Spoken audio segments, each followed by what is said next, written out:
আপনি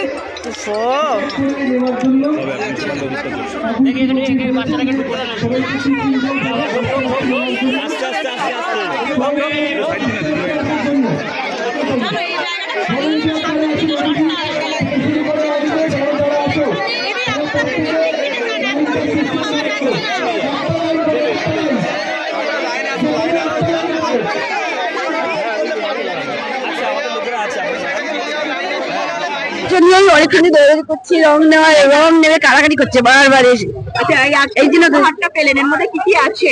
এর মধ্যে আমরা প্রতিবারই করি এটা, আমাদের মাননীয় বিধায়ক ব্রাত্য বসুর নির্দেশে আমাদের 1 নম্বর ওয়ার্ড তৃণমূল কংগ্রেসের পক্ষ থেকে এটা দোলের আগে বাচ্চাদের হাতে দোল খেলার সামগ্রী, পিচকারি, রং, বেলুন, টুপি, আবির, এটা প্রত্যেক আমাদের ওয়ার্ডের সমস্ত বাচ্চাদের হাতে তুলে দেওয়া।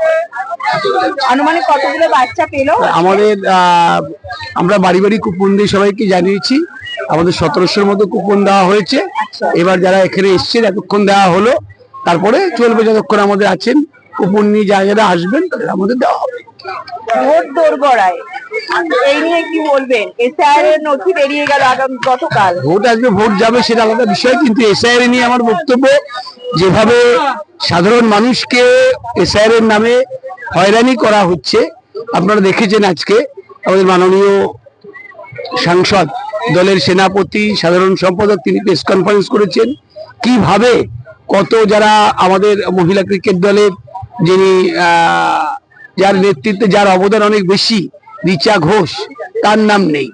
এরকম থেকে শুরু করে বিভিন্ন আমাদের আমডাঙ্গার 3 বারের এমএলএ, পঞ্চায়েতের সদস্য, তার নাম নেই, কাউন্সিলরদের নাম নেই, মানে প্রবীণ মানুষ আমরা রফিকুল ইসলাম, তার নাম নেই। এরকম ভাবে একটা রাজনৈতিক উদ্দেশ্য নিয়ে এই এসআইআর করা হয়েছে। তারা ভেবেছে যে যারা অ্যাকচুয়াল ভোটার তাদের নাম বাদ দিয়ে, যদি তারা বুঝেছে সাধারণ মানুষ নির্বাচনে ভোট দেয় তারা কোনো অবস্থায় জিততে পারবে না, তারা একটা ষড়যন্ত্রে লিপ্ত হয়েছেন। এই নির্বাচন কমিশন বকলমে বিজেপি, আমাদের বিজেপির নির্দেশে তারা কাজ করছেন। এটা নিয়ে আমাদের সেনাপতি আগেই অভিষেক বন্দ্যোপাধ্যায় বলেছেন, স্বাভাবিক কারণে এসআইআর এর নামে মানুষকে যেভাবে হয়রানি করা হয়েছে, ঘন্টার পর ঘন্টা বয়স্ক মানুষ লাইনে দাঁড়িয়ে আছেন।